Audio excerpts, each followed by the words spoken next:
پرۆژە و کەمپینی کۆکردنەوەی هاوکاری بۆ لێ قەوماوانی کەرتی غەزە بەردەوامە و لەو چوارچێوەیەدا نووسینگەی تەکەی دەستگای بەخشین کەمپینێکی بۆ هاوکاری کارە سەدبارانی کەرتی غەزە ڕاگەیاند و لە دەستپێکی کەمپینەکەدا جگە لە هاوڵاتیان و خێرخوازان قوتابیانی ناوەند و قوتابخانە پەروەردەیەکانی سەر بە ئەنجومەنی تەکەی کۆمەڵی دادگەری بەشدار بوون و بە دڵئاوایی و پەرۆشیەوە پارەکانیان کردە سندوقەکانی بەخشینەوە. سوپاس و ستایش بۆ خی پەروەردگار کە هاوکارمان بوو ئێمەش لە ناحەی تەکێوەکو ئەنجومەنی تەکەی کۆمەڵی دادگەری ئەم کەمپینەمان ڕاگەیان ئەم ڕۆژ لە قوتابخانەکان لە قوتابخانە پەروەردەیەکان بەشی کچان ئاگاداریەکمان بۆیان کردووە هەمویان تێکڕا بەشدارن بۆی کەوا هەرێکێک لە ئاسی خۆی بە گوێرەی توانای خۆی بڕەپارەیەکی هێناوە بینێرێ بۆ برایان و خوشکانمان لە غەزە.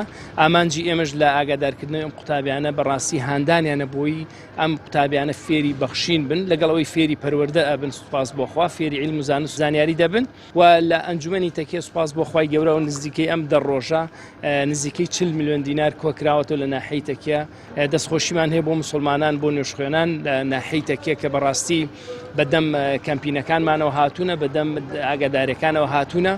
ئێمە وەک مامۆسای قوتابخانەی زینەت الحفظ القورئان لەم پرۆژەیە بەشداریمان کردووە بۆ کۆکردنەوەی پارە بۆ خەڵکی پرسیکراوی غەزە.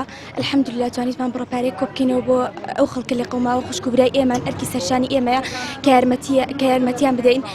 الحەمدوللا سوپاسی دەستگای خێرخوازی بەخشین ئەکەین سوپاسی ئەنجومەنی کۆمەڵ ئەکەین کە هەستان بەم کارە جوانە هەستان بە کۆکردنەوەی ئەم بڕەپارەیە بۆ خەڵکی لە قەوماوانی غەزە. الحەمدوللا هەر بەڕوخساریانەوە دیارە کە چەنە دڵخۆشن. زۆر سپاسی هەمویانەکەم دەستخۆشیان لێکم بەڕاستی پێیانەوە دیارەکە قوتابی قورئانن. جگە لە کەمپین بۆ هاوکاری لە قەوماوانی غەزە نووسینگەی تەکەی دەستگای بەخشین موچەی مانگانەی بەسەر منداڵانی بێباوکدا دابەش کرد و ئەوانیش بەشێک لە موچەکانیان بەخشیەوە بە منداڵانی غەزە. ئێمە ئەمڕۆ لە کوردستانەوە کۆمەک و یارمەتی بۆ لە قەوماوانی غەزە کۆ ئەکەینەوە لە هەمان کاتدادارە خەڵکێکی دڵنەخۆش هەیە کە ئەڵێ هەموو پارە و داهاتی ئەم وڵاتە کۆکەن بۆ غەزەی نەرن نەخیر ئێمە لە ناوخۆشە بەردەوام خەڵکی خۆمان بەسەر ئەکەینەوە یارمەتی خەڵکی فەقیر و هەژارە دەین. ئێستش لەلایەکەوە ئێمە پارە کۆ ئەکەینەوە بۆ خەڵکی غەزە لەلایەکی ترەوە موچەی مانگ حوتی بێباوکان ئەدەین. ئێستا 30 ماڵ لە نووسینگەی تەکێ موچەی مانگانە وەرەگرنێکی بە بڕی 100,000 کە 3 میلیۆن دینارەکە بۆی ئێمە بەردەوام ناوخۆشمان فرامۆژ نەکردووە خەڵکی خۆمان بەسەر ئەکەین و یارمەتی خەڵکی خۆمان ئەدەین چی بێباوک بێت چی خەڵکی هەژار بێت چی نەخۆش بێت بەردەوام خەڵکی خۆشمان هاوکاریان ئەەکەین بەڵکو ئێمە دڵیشمان لای مسلمانانی غەزەش هاوکاری ئەوانی شەکەین. دایکانی منداڵانی بەسەرپەرشتیش سەرڕای پێداویستی خۆیان داوا دەکەن بەخشین هاوکاری زیاتری خەڵکی غەزە بکات تا زووتر لە برسێتی ڕزگاریان بێت.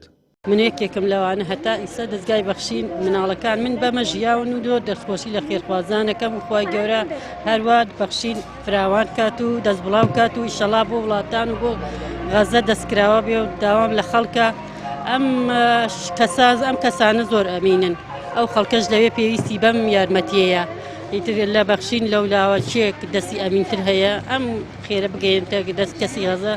تا دێت ڕێژەی هاوکاری و دەستگیرۆیەکان لە کوردستان و دەروی وڵات لە ڕێی کەمپین و پرۆژەی جیاوازەوە بۆ خەڵکی غەزە ڕوو لە زیادبوون دەکات. دەستگای بەخشین ڕۆژانە لە سەرتاسەری کوردستان دەیان و سەدان ملیۆن دینار کۆ دەکاتەوە و هەموو ڕۆژێکیش بۆ هاوکاریانە پرۆژەی دروستکردنی خواردن و دابەشکردنی پێداویستی بەسەر لێ قەوماواندا لەناو غەزە ئەنجام دەدات کە بەهۆیەوە ژیانی هەزاران کەس لە مەترسی مردن ڕزگار دەکرێت. ڕەبیل محەممەد، کەناڵی پێم، ناحیەی تەکیە.